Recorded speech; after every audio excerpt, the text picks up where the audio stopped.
ఉగ్ర రూపాయ వీరభద్రాయ అశ్శరబా అశ్శరబా.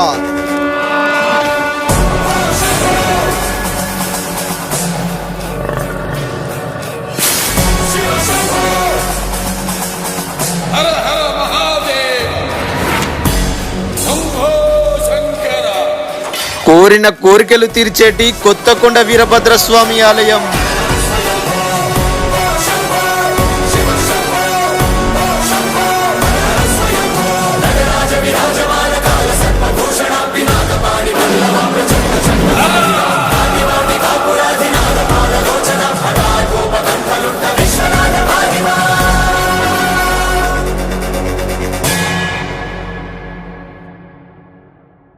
అందరికీ నమస్కారం, వెల్కమ్ టు మన తెలుగు విహరి. ఫ్రెండ్స్, మీ అందరి ముందుకు మరొక మంచి వీడియోతో అయితే రావడం జరిగింది.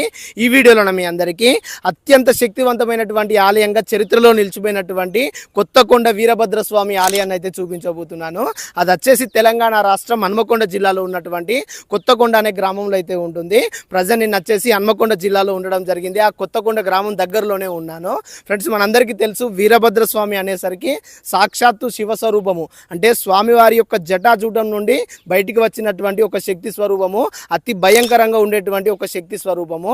అయితే స్వామివారు వీరభద్ర స్వామివారు ఈ కొత్తకొండ ప్రాంతంలో దాదాపు కొన్ని వేల సంవత్సరాల క్రితం అయితే వెలిసినారట. రాజుల కాలం నుండి స్వామివారు ఈ ప్రాంతంలో పూజలు అందుకుంటున్నారని అయితే ఈ ఆలయానికి ఒక చరిత్ర అయితే ఉంది. అసలు స్వామివారు ఏ విధంగా ఇక్కడ వెలిసినారు, ఇక్కడ ఉండేటువంటి ప్రత్యేకతలు ఏమిటి అనే విషయాల గురించి అయితే వీడియోలో పూర్తిగా మాట్లాడుకుందాం. చాలా అంటే చాలా అద్భుతంగా ఉంటుంది స్వామివారు వెలిసినటువంటి చరిత్ర మాత్రము. అంతేకాకుండా ఈ ఆలయంలో ఉన్నటువంటి మరో ప్రధాన ప్రత్యేకత ఏంటంటే, పూర్వకాలంలో స్వామివారు కొండ మీద దర్శనం ఇస్తూ ఉండేవారట. ఆ తర్వాత స్వామివారు అయితే ప్రస్తుతం అయితే కొండ కింద అయితే దర్శనం ఇస్తూ ఉన్నారు. అయితే కొండ మీదికి మాత్రము కేవలం కొన్ని సందర్భాలలో మాత్రమే భక్తులు వెళ్ళడానికి అయితే వీలు ఉంటుంది. అంటే కొండ మీద స్వామివారు ఆత్మలింగ రూపంలో భక్తులందరికీ అయితే దర్శనం ఇస్తూ ఉంటారట. అయితే కొన్ని సందర్భాలలో మాత్రమే ఆత్మలింగాన్ని దర్శించుకోవడానికి అయితే వీలు ఉంటుంది. ఇప్పుడు ప్రజెంట్ మేము వెళ్తున్న రోజు వచ్చేసి శ్రావణ మాసంలో ఉన్నటువంటి చివరి అమావాస్య రోజు అన్నట్లు. అంటే ఇక్కడ స్వామివారి దీక్షలు అయితే జరుగుతూ ఉంటాయట. ఈ రోజు అమావాస్య రోజు, చివరి అమావాస్య రోజున స్వామివారి దీక్ష అయితే విరమణ జరుగుతూ ఉంటుందట. ఆ రోజు మాత్రమే దీక్ష స్వాములు ఇరుముడిని ఎత్తుకొని కొండ మీదకి వెళ్ళి ఆత్మలింగాన్ని అయితే దర్శించుకుంటూ ఉంటారట. ఇక ఈ వీడియోలోకి కంటిన్యూ అయ్యి మీ అందరికీ అసలు ఆలయం ఏ విధంగా ఉంటుంది, ఆలయ చరిత్ర ఏమిటి, అంతేకాకుండా ఆత్మలింగం దగ్గరికి భక్తులు ఏ విధంగా వెళ్తున్నారు, ఆ కొండల మీదకి ఏ విధంగా ఎక్కుతున్నారు అనే విషయాల గురించి అయితే పూర్తిగా చూపిస్తాను. మీరు కూడా చూస్తున్నంతసేపు కొండలు ఎక్కుతున్నట్లుగా స్వామిని దర్శించుకున్న అనుభూతి అయితే కలుగుతూ ఉంటుంది. అంత అద్భుతంగా ఉంటుంది స్వామివారి యొక్క ఆలయము, ఆ కొండ ప్రాంతము. ఇక లేట్ చేయకుండా వీడియోలోకి కంటిన్యూ అయిపోదాం. కొత్తకొండ వీరభద్ర స్వామి ఆలయం యొక్క పూర్తి ప్రత్యేకత గురించి తెలుసుకుందాం.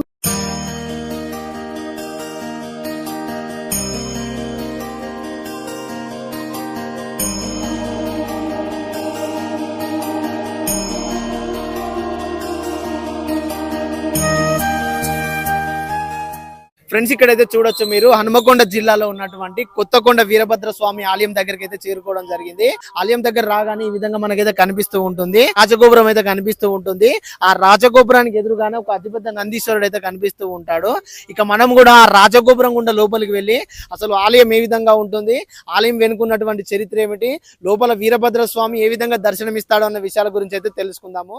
ఫ్రెండ్స్, ఇక్కడ మనం ముందుగా గమనించినట్లయితే ఆలయం లోపలికి వెళ్లే ముందు ఆలయం వచ్చేసి ఒక కొండ కింద ఉన్నట్లుగా మనకైతే కనిపిస్తూ ఉంది కదా. అయితే ఆ కొండకు, అంటే స్వామివారి యొక్క ఆలయం వెనుకలో ఉన్నటువంటి అతిపెద్ద కొండకు ఇక్కడ వెలిసినటువంటి వీరభద్ర స్వామి వారికి ఒక ప్రత్యేకమైనటువంటి అనుబంధం అయితే ఉంది. అంటే స్వామివారి యొక్క ఆలయ చరిత్రలో ఆ కొండకు కూడా ఒక ముఖ్యమైన పాత్ర అయితే ఉంది. అసలు ఆ కొండ ఏమిటి, వీరభద్ర స్వామి వారు ఏ విధంగా వెలిసినారు అనే విషయాల గురించి మనం ముందుకు వెళ్ళి ఆలయాన్ని చూస్తూ పూర్తిగా తెలుసుకుందాం రండి. ఫ్రెండ్స్, ఇక్కడైతే చూడొచ్చు మీరు ఆలయం లోపలికి అయితే వెళ్తున్నాము. అతి ప్రశాంతంగా, అతి విశాలంగా ఆలయ ఆవరణం అయితే కనిపిస్తూ ఉంటుంది. ఇక ఇప్పుడు ఈ ఆలయ ఆవరణం చూస్తూ ఆలయ స్థల పురాణం గురించి అయితే తెలుసుకుందాము. ఫ్రెండ్స్, మన అందరికీ తెలుసు, మన పురాణాల్లో ఉన్నటువంటి దక్షయాగం సందర్భం గురించి. పరమశివుని యొక్క జటాచూటం నుండి ఉద్భవించిన వారు వీరభద్ర స్వామి వారు, భద్రకాళి అమ్మవారు. అయితే దక్షయాగం తర్వాత వీరభద్ర స్వామి వారు తపోవనార్థం ఈ కొత్తకొండ గ్రామంలో ఉన్న ఎత్తైన గుట్ట మీద, ఇంతవరకు మనం చూసినాం కదా, ఆ ఎత్తైన గుట్ట మీద స్వామివారు వెలిసినారని ఈ ఆలయానికి ఒక చరిత్ర ఉంది. అలాగే స్వామివారు వెలిసిన సమయంలోనే ఆ ఎత్తైన కొండ మీద 7 నీటి కోనేరులు, సప్త కోనేరులు వెలిసినాయని ఒక చరిత్ర ఉంది. పూర్వకాలంలో అంటే రాజుల కాలంలో కొన్ని వేల సంవత్సరాల క్రితం స్వామివారు ఎత్తైన గుట్ట మీదనే పూజలు అందుకునేవారట. ఇక కొంతకాలం గడిచిన తర్వాత అంటే 1600 సంవత్సరంలో ఈ ప్రాంతంలో ఉండే కొంతమంది కుమ్మరులు ఎత్తైన కొండ మీదికి వారికి అవసరమయ్యే కర్ర గురించి ఎద్దుల బండ్లతో వెళుతారట. ఆ సమయంలో ఆ కుమ్మరులు వారికి అవసరమయ్యే కర్రను అడవి ప్రాంతంలో సేకరించి తిరిగి వచ్చి చూడగా వారితో వచ్చిన ఆ ఎద్దుల బండ్లన్నీ కూడా మాయమైపోయినాయట. దాంతో వారితో వచ్చిన ఎద్దులు కనబడకపోవడంతో ఆ కుమ్మరులంతా ఎంతో కంగారు పడి వెతికి అలసిపోయి ఆ రాత్రి అక్కడే పడుకుంటారట కొండ మీద. అలా రాత్రిపూట కొండ మీదనే పడుకున్న వారికి వీరభద్ర స్వామి వారు కలలో దర్శనమిచ్చి, నేను ఎత్తైన కొండ మీదనే ఉన్నాను, ఇక్కడి నుండి కొండ కిందికి తీసుకువెళ్లి ఆలయాన్ని నిర్మించి పూజలు ప్రారంభించండి అని ఆదేశం ఇచ్చినారట. దాంతో ఆ కుమ్మరి వారు స్వామివారి కలలో చెప్పిన విధంగా ఆ కాలంలో ఉన్నటువంటి మల్లికార్జున పండితుడి మనవడైనటువంటి కేదారి పండితుని చేత పైన ఉన్నటువంటి స్వామి వారిని కొండ కిందికి తీసుకువచ్చి ఇక్కడ చూస్తున్న విధంగా స్వామివారిని ప్రతిష్టాపన చేసినారట. అలా ఆనాటి నుండి ఇప్పటి వరకు స్వామివారు ఈ ఆలయంలో పూజలు అందుకుంటున్నారని ఈ ఆలయానికి స్థల పురాణం అయితే ఉంది. ఇక్కడైతే చూడొచ్చు మీరు, కొత్తకొండ వీరభద్ర స్వామి వారు ఈ విధంగా భక్తులందరికీ దర్శనం ఇస్తూ ఉంటారు. ఇక్కడ స్వామివారితో పాటు స్వామివారికి ఎడమ వైపున భద్రకాళి అమ్మవారు అయితే దర్శనం ఇస్తూ ఉంటుంది. ముఖ్యంగా భద్రకాళి అమ్మవారికి ఈ ఆలయంలోన బలి కార్యక్రమం కూడా జరుగుతూ ఉంటుందట. అలాగే స్వామివారికి కుడి వైపున శివలింగం కూడా దర్శనం ఇస్తూ ఉంటుంది.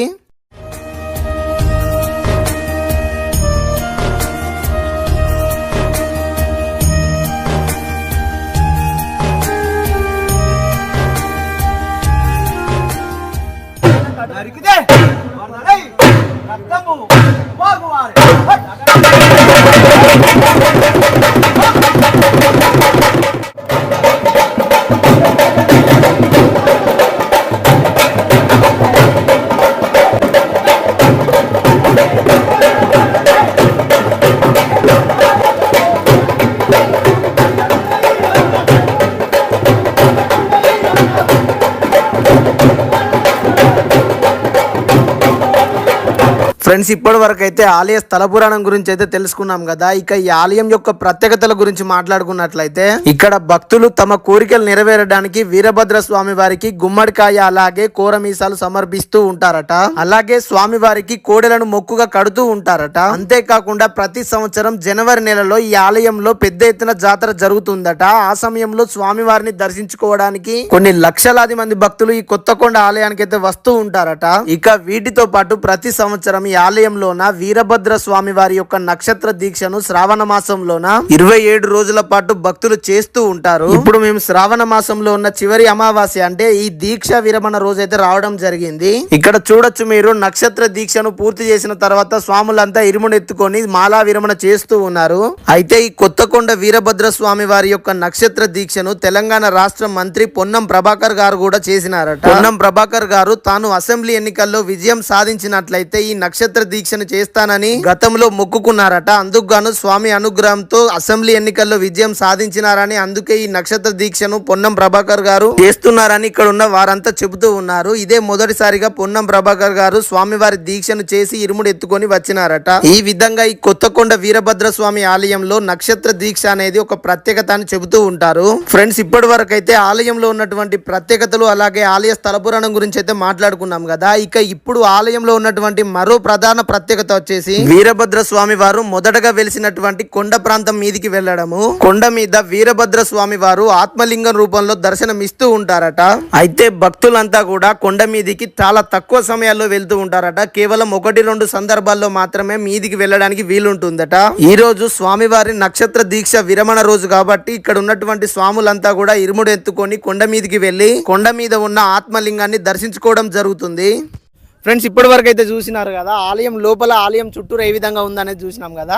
అయితే ఈ ఆలయంలో ఉన్నటువంటి మరో ప్రధాన ప్రత్యేకత కొండ మీదకి వెళ్ళడము. అంటే స్వామివారు కొన్ని వేల సంవత్సరాల క్రితం మొదటగా కొండ మీదనే పూజలు అందుకునేవారట. ఆ తర్వాత ఒకరి కలలో రావడం, స్వామివారికి ఇక్కడ కొండ కింద ఆలయం ఏర్పడడం అయితే జరిగింది. అయితే కొండ మీదకి భక్తులు కొన్ని సమయాలలో మాత్రమే, కేవలం 1-2 సమయాలలో మాత్రమే భక్తులంతా కొండ మీదకి వెళ్ళడానికి అయితే అవకాశం ఉంటుంది. అయితే ఈ రోజు మనమైతే భక్తులతో కలిసి కొండ మీదకి అయితే వెళ్ళబోతున్నాము. ఇక్కడైతే చూడొచ్చు మీరు, కొండ కింద ఉన్నటువంటి వాతావరణం ఇదంతా కూడా. ఇక మనం కూడా భక్తులతో కలిసి కొండ మీదకి వెళ్ళి కొండ మీద ఆనాడు స్వామివారు వెలిసినటువంటి ప్రాంతం ఏ విధంగా ఉంటుంది, అక్కడ ఉన్నటువంటి ప్రత్యేకత గురించి అయితే పూర్తిగా తెలుసుకుందాం. ముందు వెళ్ళిపోదాం రండి.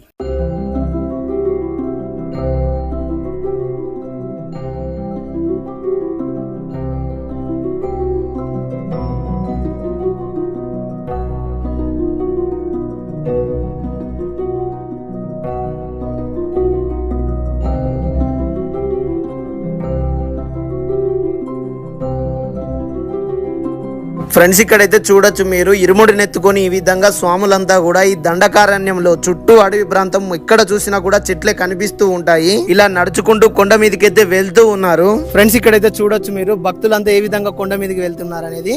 ఇక్కడి వరకు అయితే మనం పంట పొలాల మధ్య నడుచుకుంటూ వచ్చినాము. ఇక ఇక్కడ చూసుకోవచ్చు మీరు దండకారణ్యంలోకి వెళ్ళినట్లుగా అయితే ఉంది. చుట్టూ అడవి ప్రాంతం, ఆ చెట్లలో అయితే భక్తులు అయితే పైకి కొండ మీదకి అయితే వెళ్తూ ఉన్నారు. మనం కూడా లేట్ చేయకుండా ఈ విధంగా భక్తులతో కలిసి అడవిలోకి వెళ్ళి కొండ మీదకి అయితే చేరుకుందాం రండి.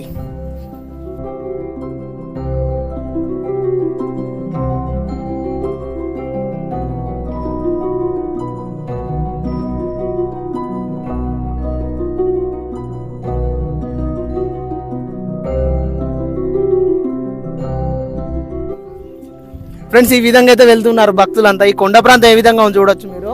మొత్తం ఏట వాళ్ళకి ఎటువంటి దారి అనేది స్పష్టంగా మెట్లు అనేటివి లేకుండా కూడా భక్తులంతా కొండ మీదకి అయితే వెళ్తూ ఉన్నారు.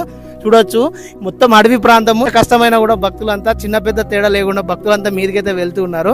మనం కూడా ముందుకు వెళ్ళిపోదాం రండి. ఫ్రెండ్స్, ఇక్కడ చెప్పుకోవాల్సిన ముఖ్యమైన విషయం ఏమిటంటే పూర్వం కొన్ని వేల సంవత్సరాల క్రితం ఈ ప్రాంతంలో రాజులు పరిపాలన చేస్తున్న సమయంలో ఇలాంటి ఎత్తైన కొండల మీద శత్రువులకు దాడి చేయడానికి వీలు లేకుండా అత్యంత పగడ్బందీగా వారి యొక్క నివాస స్థానాలను ఏర్పాటు చేసుకునేవారట. అందువల్లనే ఈ కొత్తకొండ ఆలయం దగ్గరలో ఉన్న ఈ ఎత్తైన గుట్ట మీద ఆనాడు రాజులు చేసినటువంటి రాతి నిర్మాణాలు ఇప్పటికీ స్పష్టంగా కనిపిస్తూ ఉంటాయని అయితే చెబుతూ ఉన్నారు.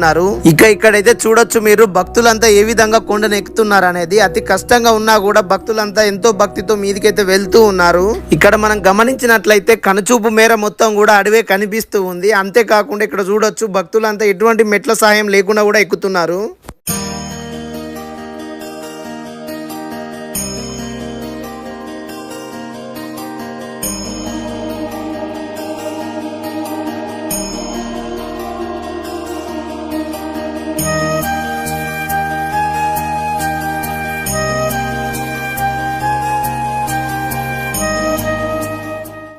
ఫ్రెండ్స్, ఇంతకుముందు మనం మాట్లాడుకున్నాం కదా, అంటే కొండ మీద రాజులు ఉండేవారు కొన్ని వందల సంవత్సరాల క్రితం అని.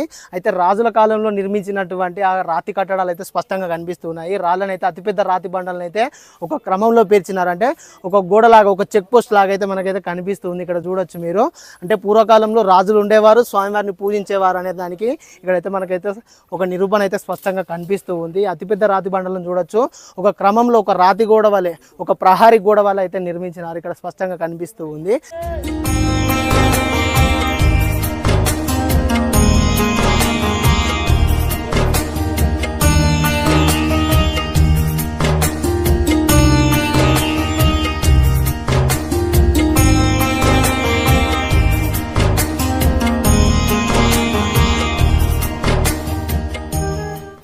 ఫ్రెండ్స్, కొండ మీదకి అయితే చేరుకోవడం జరిగింది. ఇంతకుముందు మనం మాట్లాడుకున్నట్లుగా కొండ మీద ఆలయ అర్చకులు చెప్పినట్లుగా కొండ మీద స్వామివారు ఆ కాలంలో వెలిసిన ప్రాంతంలోన 7 నీటి కోనేరులు అయితే స్వయంభుగా వెలిసినాయట.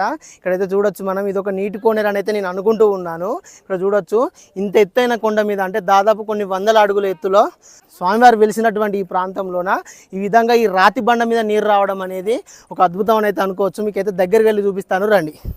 ఫ్రెండ్స్, దక్షయాగం తర్వాత వీరభద్ర స్వామి వారు ఇక్కడ తపోవనార్థం వెలిసినప్పుడు ఇక్కడ చూస్తున్న విధంగా 7 నీటి కోనేరులు అయితే వెలిసినాయట. ఒక్కో నీటి కోనేరుకు ఒక్కో పేరు ఉందని అయితే ఇక్కడ ఉన్న వారు చెబుతూ ఉన్నారు. ఈ విధంగా ఈ ఆలయంలో 7 నీటి కోనేరులకు కూడా ఒక ప్రత్యేకత అయితే ఉంది. ఇక్కడి నుంచి అయితే చూడొచ్చు మీరు ఆత్మలింగం ఉన్నటువంటి మందిరము. ఇక్కడ చూస్తున్న విధంగా ఇక్కడే ఆత్మలింగం అయితే భక్తులకు దర్శనం ఇస్తూ ఉంటుంది. ఇక్కడ చూసుకోవచ్చు మనం. ఈ నిర్మాణం అనేది దాదాపు కొన్ని వందల సంవత్సరాల క్రితం రాజుల కాలంలో జరిగినట్లుగా మనకు స్పష్టంగా తెలుస్తుంది. ఇక్కడ చూస్తున్న విధంగా భక్తులంతా ఒక్కొక్కరిగా వెళ్లి స్వామివారిని లోపల ఉన్నటువంటి ఆత్మలింగాన్ని దర్శించుకుంటూ ఉన్నారు. వీరభద్ర స్వామికి మంచిగా తిరగాలి తండ్రి, వీరభద్ర స్వామి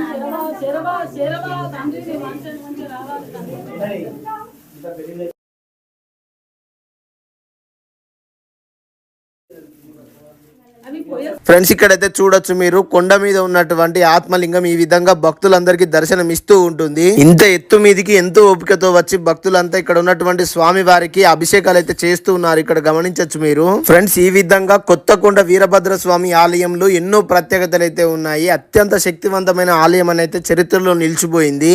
ఫ్రెండ్స్ ఇప్పటి వరకు చూసినటువంటి వీడియో మీ అందరికీ నచ్చిందని అనుకుంటున్నాను. తప్పకుండా లైక్ చేయండి. మరిన్ని మంచి వీడియోల కోసం మన ఛానల్ ని సబ్స్క్రైబ్ చేసుకోండి.